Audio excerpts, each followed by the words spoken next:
എല്ലാവർക്കും നമസ്കാരം. ഇന്നത്തെ വീഡിയോ നമ്മുടെ കിച്ചൺ വേസ്റ്റ്, അതായത് നോൺ വെജിൻ്റെ വേസ്റ്റ്, വെജിൻ്റെ വേസ്റ്റ്, ഇവയൊക്കെ യാതൊരു ബാഡ് സ്മെല്ലും കൂടാതെ എല്ലാത്തരം ചെടികൾക്കും കൊടുക്കാൻ പറ്റുന്ന ഗുണമേന്മയേറിയ കമ്പോസ്റ്റ് തയ്യാറാക്കുന്നത് എങ്ങനെയാണെന്ന് നോക്കാം. കൂടാതെ ഒരു വെടിക്ക് രണ്ട് പക്ഷി എന്നൊക്കെ പറയുന്ന പോലെ നമ്മുടെ ഈ കമ്പോസ്റ്റ് പ്രോസസ്സിങ്ങിലൂടെ തന്നെ കോഴി, താറാവ്, മീൻ ഇവയൊക്കെ വളർത്തുന്നവർക്ക് ഹൈലി പ്രോട്ടീൻ റിച്ച് ആയിട്ടുള്ള ഒരു തീറ്റ കൂടി ഇതിൽ നിന്ന് ലഭിക്കും. അപ്പോൾ നമുക്ക് വീഡിയോയിലേക്ക് കടക്കാം. അപ്പോൾ ഞാനിവിടെ ഉപയോഗമില്ലാത്ത പഴയ മൺകലമാണ് എടുത്തിരിക്കുന്നത്. നിങ്ങൾക്ക് ഈ മൺകലത്തിൻ്റെ സ്ഥാനത്ത് പെയിൻറ്റിംഗ് ബക്കറ്റോ ചെടിച്ചട്ടിയോ അല്ലെങ്കിൽ ചാക്ക് വേണമെങ്കിലും കമ്പോസ്റ്റ് തയ്യാറാക്കാൻ എടുക്കാം. ബക്കറ്റ് പോലെയുള്ള പാത്രങ്ങളിലാണ് കമ്പോസ്റ്റ് തയ്യാറാക്കുന്നതെങ്കിൽ ബക്കറ്റിൻ്റെ ഏറ്റവും അടിവശത്ത് 2-3 ചെറിയ ഹോളിട്ട് കൊടുക്കുക. അത് മൂടി വെക്കുന്ന അടപ്പിനും 2-3 ഹോളിട്ട് കൊടുക്കുക. മൺകലത്തിനാണെങ്കിൽ ഹോളിടേണ്ട ആവശ്യമില്ല. ബാക്കി പെയിൻറ്റിംഗ് ബക്കറ്റിനും ചാക്കിനും ഒക്കെ ഹോളിട്ട് കൊടുക്കണം. കാരണം മൺകലം നിർമ്മിച്ചിരിക്കുന്നത് മണ്ണായതുകൊണ്ട് ഓട്ടോമാറ്റിക്കായിട്ട് തന്നെ വായുസഞ്ചാരം കിട്ടും. കൂടാതെ ഇതിൽ ഇടുന്ന പച്ചക്കറിയുടെ ജലാംശമൊക്കെ വലിച്ചെടുക്കാനുള്ള കഴിവുമുണ്ട്. എന്ന് വെച്ച് ഒരുപാട് വെള്ളത്തോടെ കൊണ്ട് കിച്ചൺ വേസ്റ്റ് ഇട്ട് കൊടുക്കരുത്. കൂടുതൽ അളവ് വെള്ളം വന്നിട്ടുണ്ടെങ്കിൽ ബാഡ് സ്മെല്ലും പുഴുവൊക്കെ വരും. ആദ്യം നമുക്ക് ഒരു ലെയർ മണ്ണിട്ട് കൊടുക്കാം. മണ്ണില്ലെങ്കിൽ ചകിരിച്ചോറ്, കരികില, പേപ്പർ കഷ്ണങ്ങൾ ഇവയിൽ ഏതെങ്കിലും ഒരൈറ്റം ചേർത്താൽ മതി. എല്ലാം കൂടി ചേർക്കേണ്ട ആവശ്യമില്ല. ഇപ്പോൾ എൻ്റെ കൈവശം കുറച്ച് ഉണങ്ങിയ കരികിലയും പേപ്പർ കഷ്ണങ്ങളും ഒക്കെ ഇരിപ്പുള്ളത് കൊണ്ടും പിന്നെ നിങ്ങൾക്കൊന്ന് മനസ്സിലാകാൻ വേണ്ടി കൂടിയാണ് കാണിക്കുന്നത്. ഇനി നമുക്ക് 2 പിടി പച്ചില കൂടി ചേർത്ത് കൊടുക്കാം. ഞാനിവിടെ ശീമക്കൊന്നയുടെ ഇലയാണ് ചേർക്കുന്നത്. ശീമക്കൊന്നയുടെയും ആര്യവേപ്പിൻ്റെയും ഒക്കെ ഇല ഉണ്ടെങ്കിൽ ഏറ്റവും നല്ലതാണ്. ഇല്ലെങ്കിൽ നമ്മുടെ വീടിന് ചുറ്റും കാണുന്ന പച്ചിലകളും പുല്ലും ഒക്കെ മതിയാകും. ഇനി നമുക്ക് അടുക്കളയിൽ നിന്നുള്ള വേസ്റ്റ് ഇട്ട് കൊടുക്കാം. അതായത് നമ്മുടെ പച്ചക്കറി വേസ്റ്റ്, മുട്ടയുടെ തോട്, തേയിലച്ചണ്ടി, പഴത്തൊലി ഇവയൊക്കെ ചേർത്ത് കൊടുക്കാം. അതുപോലെ ബാക്കി വന്ന ചോറ്, ഇറച്ചിയുടെ, മീനിൻ്റെയൊക്കെ വേസ്റ്റ് ഒക്കെ ചേർത്ത് കൊടുക്കാം. പക്ഷേ വെള്ളത്തിൻ്റെ അംശം പാടില്ല. പിന്നെ ഇതിൽ ചേർക്കാൻ പാടില്ലാത്തത് എണ്ണമയം ചേർന്ന ഭക്ഷണ സാധനങ്ങളും ബേക്കറി ഐറ്റംസും ഒന്നും ചേർക്കരുത്. ഓരോ ദിവസത്തെയും വേസ്റ്റ് ഇട്ട് കഴിഞ്ഞാൽ അതിൻ്റെ മീതെ അല്പം മണ്ണ്, ചകിരിച്ചോറ് അല്ലെങ്കിൽ കരികില ഇവയിലേതെങ്കിലും ഒന്ന് ചേർത്ത് കൊടുക്കാം. ഞാനിവിടെ 1 പിടി വീതം മണ്ണും കരികിലയും പേപ്പർ കഷ്ണങ്ങളും ഇട്ട് കൊടുക്കുന്നുണ്ട്. കൂടെ 1 പിടി പച്ചില കൂടി ചേർത്ത് കൊടുക്കാം. ഇനി നമുക്ക് ഇത് വേഗത്തിൽ കമ്പോസ്റ്റായിട്ട് മാറാനായിട്ടും ബാഡ് സ്മെല്ലും പുഴുവൊന്നും വരാതിരിക്കാനും ഒന്നെങ്കിൽ പച്ചച്ചാണകം അല്പം ഒഴിച്ചു കൊടുക്കാം. പച്ചച്ചാണകം കിട്ടാത്തവർക്ക് തൈരോ ശർക്കരയോ അല്ലെങ്കിൽ പുളിച്ച കഞ്ഞിവെള്ളം ഇവയിലേതെങ്കിലും 2 ടേബിൾ സ്പൂൺ ചേർത്ത് കൊടുക്കാം. ഒരുപാട് ഒഴിച്ചു കൊടുക്കരുത്. 1-2 ടേബിൾ സ്പൂൺ ഒഴിച്ചു കൊടുത്താൽ മതി. പച്ചച്ചാണകമാണെങ്കിലും 2 ടേബിൾ സ്പൂൺ ഒഴിച്ചു കൊടുത്താൽ മതി. വെള്ളത്തിൻ്റെ അംശം ഒരുപാട് പാടില്ല. ഞാനിവിടെ തൈരാണ് ഒഴിച്ചു കൊടുത്തത്. അടുത്ത ദിവസം ആകുമ്പോൾ വീണ്ടും ഈ വേസ്റ്റൊക്കെ അല്പം താഴോട്ടിരിക്കും. അപ്പോൾ വീണ്ടും നമുക്കിതിലേക്ക് വേസ്റ്റ് ഇട്ട് കൊടുക്കാം. ഇനി നമുക്കിത് മൂടി വെക്കാം. എന്തെങ്കിലും ഒരടപ്പ് വെച്ച് മൂടിക്കൊടുത്താൽ മതി. ഞാനിവിടെ പൊട്ടിയ ചട്ടി ഉണ്ടായിരുന്നു, അത് ഒട്ടിച്ചെടുത്ത് മൂടിയതാണ്. അടുത്ത ദിവസം വീണ്ടും നമുക്കിതിലേക്ക് അടുക്കള വേസ്റ്റ് ഇട്ട് കൊടുക്കാം. ഞാനിവിടെ വീഡിയോ എടുക്കുന്നത് കാരണം 2 ദിവസത്തെ വേസ്റ്റ് വീതമാണ് ഇതിലിടുന്നത്. നിങ്ങൾ അതാത് ദിവസത്തെ വേസ്റ്റ് ഇതുപോലെ ഇട്ട് കൊടുക്കണം. നമ്മൾ ഇതിൽ കമ്പോസ്റ്റ് ആക്കാൻ ഇട്ട് കൊടുക്കുമ്പോൾ പച്ചക്കറിയുടെ വേസ്റ്റും പഴത്തൊലിയൊക്കെ ചെറിയ കഷ്ണങ്ങളാക്കി ഇട്ട് കൊടുത്താൽ ഒരു 1.5 മാസം ആകുമ്പോൾ തന്നെ നല്ല പൊടി രൂപത്തിലുള്ള കമ്പോസ്റ്റായിട്ട് കിട്ടും. അതേപടി ഇട്ടാലും കമ്പോസ്റ്റായിട്ട് കിട്ടും. പക്ഷേ ഏകദേശം ഒരു 3 മാസമൊക്കെ എടുക്കും നല്ല പൊടി രൂപത്തിൽ കിട്ടാനായിട്ട്.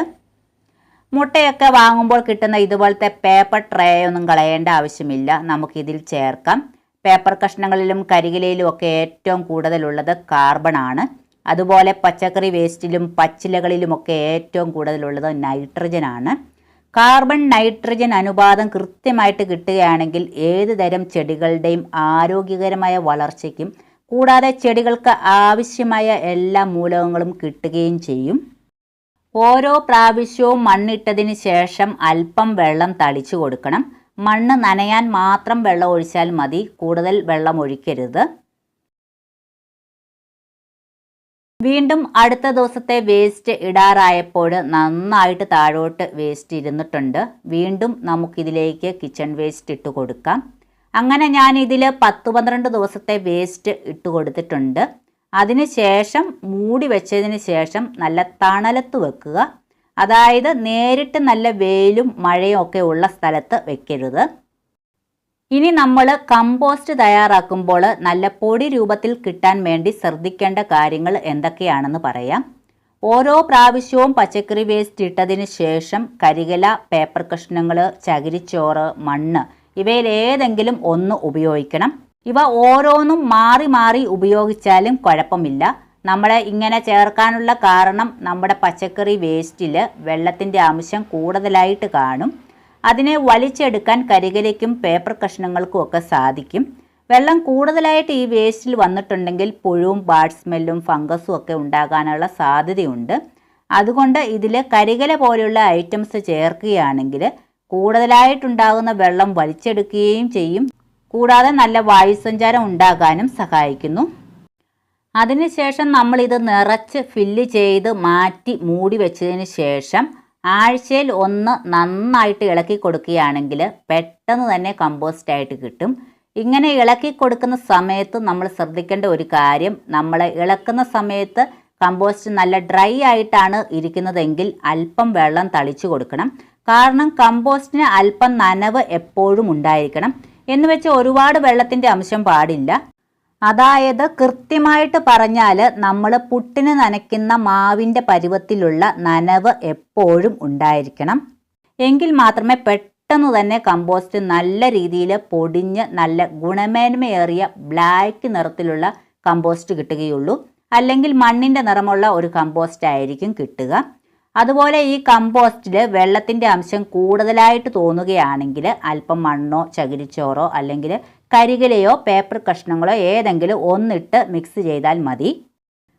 ഇപ്പോൾ നിങ്ങൾ ഈ കാണാൻ പോകുന്നത് നമ്മൾ കമ്പോസ്റ്റ് ഇട്ട് വെച്ചിട്ട് 1 മാസം ആകാറായതാണ്.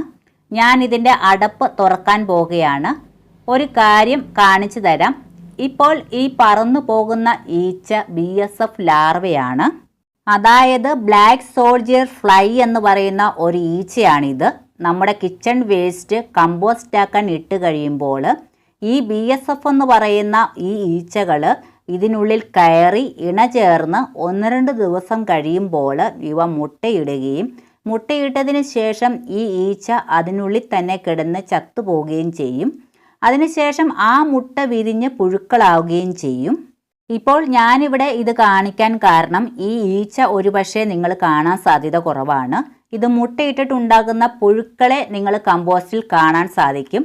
ആദ്യമായിട്ട് കമ്പോസ്റ്റ് തയ്യാറാക്കുന്നവരാണെങ്കിൽ ഈ പുഴുക്കളെ കാണുമ്പോൾ പല സംശയങ്ങളും വരാം. കമ്പോസ്റ്റിലെ പുഴുവിനെ കണ്ട സ്ഥിതിക്ക് ചെടികൾക്ക് ഇട്ട് കൊടുക്കാൻ പറ്റുമോ എന്നൊക്കെ പല സംശയങ്ങളും വരാം. ഞാൻ ഈ കമ്പോസ്റ്റ് ഒരു ചാക്കിലേക്ക് ഇട്ടിട്ട് കാണിക്കാം. ഈ കാണുന്നതാണ് ബ്ലാക്ക് സോൾജിയർ ഫ്ലൈ എന്ന് പറയുന്ന ഈച്ച. മുട്ടയിട്ടിട്ട് വിരിഞ്ഞ പുഴുക്കളാണ് ഈ കാണുന്നത്. ഈ പുഴുക്കൾ മനുഷ്യർക്കോ ജീവജാലങ്ങൾക്കോ യാതൊരു ദോഷവുമില്ല. ഈ ഒരു പുഴു ഉണ്ടെങ്കിൽ മറ്റു കീടങ്ങളൊന്നും നമ്മുടെ ചെടികളെ ആക്രമിക്കില്ല. കൂടാതെ പുഴുക്കൾ ഈ വേസ്റ്റിൽ ഉണ്ടെന്ന് വിചാരിച്ച് യാതൊരു ബാഡ് സ്മെല്ലും ഉണ്ടാവില്ല. അതുപോലെ ഈ കമ്പോസ്റ്റിംഗ് പ്രക്രിയ പൂർത്തിയാകുന്നതിന് മുമ്പ് തന്നെ ഈ ലാർവയുടെ ആയുസ് തീർന്ന് അത് വീണ്ടും ഈച്ചയായിട്ട് പറന്നു പോകും. നമ്മുടെ ഈ കമ്പോസ്റ്റ് ഗുണമേന്മയുള്ളതാക്കാൻ സഹായിക്കുന്ന ഒരു ലാർവയാണിത്. നമ്മൾ ഈ കമ്പോസ്റ്റ് ആക്കാൻ ഇട്ട് കൊടുക്കുന്ന നമ്മുടെ ഫുഡിൻ്റെ വേസ്റ്റ് ഈ പുഴു ഭക്ഷിക്കുകയും അതിൻ്റെ വിസർജ്യമാണ് നമുക്ക് കമ്പോസ്റ്റായിട്ട് മാറുന്നത്. ഈ ഒരു പുഴു നല്ല ഒരു കമ്പോസ്റ്റായിട്ട് മാറാൻ മാത്രമല്ല സഹായിക്കുന്നത്, വേറെയും ഉണ്ട് ഗുണങ്ങൾ. ഈ പുഴുക്കൾ ഹൈലി പ്രോട്ടീനാണിത്. നമ്മുടെ വീട്ടിൽ കോഴി, താറാവ്, മീൻ, പക്ഷികൾ ഇവയൊക്കെ വളർത്തുന്നവരുണ്ടെങ്കിൽ പ്രോട്ടീൻ റിച്ച് ആയിട്ടുള്ള ഒരു തീറ്റ കൂടിയാണിത്. ഒരു വെടിക്ക് 2 പക്ഷി എന്നൊക്കെ പറയുന്ന പോലെ ഇത് നല്ല കമ്പോസ്റ്റ് ആകാൻ സഹായിക്കുന്നത് കൂടാതെ കോഴിക്കും മീനിനും ഒക്കെ യാതൊരു പൈസ ചെലവുമില്ലാത്ത നല്ലൊരു തീറ്റ കൂടിയാണിത്. ഈ പുഴുവിൽ 40% മുകളിൽ പ്രോട്ടീനും 20% ഫാറ്റും അടങ്ങിയതാണ്. അതുകൊണ്ട് തന്നെ ഈ പുഴു കോഴികൾക്കും താറാവിനും നല്ല വളർച്ച കിട്ടാനും രോഗപ്രതിരോധ ശേഷി കിട്ടാനും ഡെയിലി മുടങ്ങാതെ മുട്ടയിടാനും മുട്ടയുടെ വലിപ്പം വർദ്ധിപ്പിക്കാനും സഹായിക്കും. ഇതുപോലെ ചാക്കിലോ പാത്രത്തിലോ ഇട്ട് കൊടുത്താൽ കോഴികൾ പുഴുക്കളെ വന്ന് കഴിച്ചോളും. അല്ലെങ്കിൽ മണലൊക്കെ അരിക്കുന്ന അരിപ്പ ഉണ്ടെങ്കിൽ അതിൻ്റെ മുകളിലേക്ക് ഈ കമ്പോസ്റ്റ് ഇട്ട് കൊടുത്താൽ ആ അരിപ്പയുടെ അടിവശത്ത് പുഴു മാത്രം വന്ന് ചാടും. അങ്ങനെയും നമുക്ക് കോഴികൾക്കും മീനിനും ഒക്കെയുള്ള പുഴുവിനെ എടുത്തു കൊടുക്കാം. ഇനി കോഴിയും താറാവും ഒക്കെ ഒരുപാട് വളർത്തുന്നവരാണെങ്കിൽ പച്ചക്കറി വേസ്റ്റിൻ്റെ കൂടെ ചക്കമടലൊക്കെ ഇട്ട് കൊടുക്കുകയാണെങ്കിൽ ഒരുപാട് പുഴുക്കളെ ഉണ്ടാക്കാൻ പറ്റും. എല്ലാത്തരം വേസ്റ്റും ഇട്ട് കൊടുക്കാം. മീനിൻ്റെ ഇറച്ചിയുടെയൊക്കെ വേസ്റ്റ് ഈ BSF ലാർവ വന്നതിന് ശേഷം ഇട്ട് കൊടുക്കുകയാണെങ്കിൽ ബാഡ് സ്മെൽ ഉണ്ടാവില്ല. കാരണം അത് പെട്ടെന്ന് തന്നെ കഴിച്ചു തീർക്കുന്നത് കാരണം ബാഡ് സ്മെൽ ഉണ്ടാവില്ല. ഇനി നിങ്ങൾക്ക് ബാഡ് സ്മെൽ അനുഭവപ്പെടുകയാണെങ്കിൽ അല്പം ചാരം ഇട്ട് കൊടുക്കുകയാണെങ്കിൽ ബാഡ് സ്മെല്ലും ഉണ്ടാവില്ല, കൂടാതെ ഉറുമ്പും വരാതിരിക്കും. കൂടാതെ ഈ ലാർവ വിദേശ രാജ്യങ്ങളിലൊക്കെ ചോക്ലേറ്റിലും മറ്റ് റെസിപ്പീസിലുമൊക്കെ ആഡ് ചെയ്യുന്നുണ്ട്. ഭാവിയിൽ നമ്മുടെ രാജ്യത്തും ഇത് ബോഡി ബിൽഡേഴ്സിനുള്ള പ്രോട്ടീൻ പൗഡറിലും ഹെൽത്തി ഫുഡിലുമൊക്കെ ഇത് ആഡ് ചെയ്യാൻ സാധ്യതയുണ്ടെന്നാണ് പറയപ്പെടുന്നത്. അത്രയ്ക്കും ഹൈലി പ്രോട്ടീൻ റിച്ച് ആണിത്. വീണ്ടും ഞാൻ ഈ കമ്പോസ്റ്റ് മൺകലത്തിലേക്ക് ഇട്ടുവെക്കുകയാണ്. ഇപ്പോൾ നമ്മൾ കമ്പോസ്റ്റ് തയ്യാറാക്കാൻ വെച്ചിട്ട് മൊത്തം 45 ദിവസം കഴിഞ്ഞു. നമ്മുടെ കമ്പോസ്റ്റ് നല്ല പൊടിയായിട്ട് കിട്ടിയിട്ടുണ്ട്. അല്പം മുട്ടയുടെ ചെറിയ പീസുകൾ മാത്രമേ കിടപ്പുള്ളൂ. അതിന് കുഴപ്പമില്ല, അത് പതുക്കെ നമ്മുടെ ചെടികളുടെ ചുവട്ടിൽ കിടന്ന് പൊടിഞ്ഞു ചേർന്നോളും. ഇനി നമുക്കിത് എടുത്ത് സൂക്ഷിച്ചു വെച്ചാൽ ഇടയ്ക്ക് ഒരു പിടി വീതം വളമായിട്ട് നേരിട്ട് ചെടികളുടെ ചുവട്ടിലും അതുപോലെ പോട്ടി മിക്സിലുമൊക്കെ ചേർത്ത് കൊടുക്കാം. അപ്പോൾ ഇനി നമ്മുടെ അടുക്കള വേസ്റ്റ് വലിച്ചെറിയാതെ ഇതുപോലെ കമ്പോസ്റ്റ് ഉണ്ടാക്കൂ. ഇനി വളമില്ലെന്ന് പറഞ്ഞ് ആരും കൃഷി ചെയ്യാതിരിക്കണ്ട. ഈ ഒരൊറ്റ വളം മതി, എല്ലാത്തരം ചെടികളും തഴച്ചു വളരും. അപ്പോൾ നിങ്ങൾക്ക് ഈ വീഡിയോ ഉപകാരപ്രദമായിട്ടുണ്ടെങ്കിൽ കൃഷി ചെയ്യുന്ന നിങ്ങളുടെ ഫ്രണ്ട്സിനും ഫാമിലിക്കും കൂടി ഷെയർ ചെയ്ത് കൊടുക്കുക. അതുപോലെ ലൈക്ക് ചെയ്യാനും നിങ്ങളുടെ വിലയേറിയ അഭിപ്രായങ്ങൾ കമൻറ്റിലൂടെ രേഖപ്പെടുത്താനും മറക്കരുത്. അപ്പോൾ എൻ്റെ ഈ ചാനൽ ആദ്യമായിട്ടാണ് കാണുന്നവരാണെങ്കിൽ സബ്സ്ക്രൈബ് ചെയ്തതിന് ശേഷം തൊട്ടടുത്ത് കാണുന്ന ബെല്ലൈക്കൺ കൂടി ക്ലിക്ക് ചെയ്താൽ ഞാനിടുന്ന വീഡിയോസിൻ്റെ നോട്ടിഫിക്കേഷൻ യഥാസമയം നിങ്ങൾക്ക് കിട്ടുന്നതായിരിക്കും. അപ്പോൾ മറ്റൊരു നല്ല വീഡിയോയുമായിട്ട് വീണ്ടും വരാം.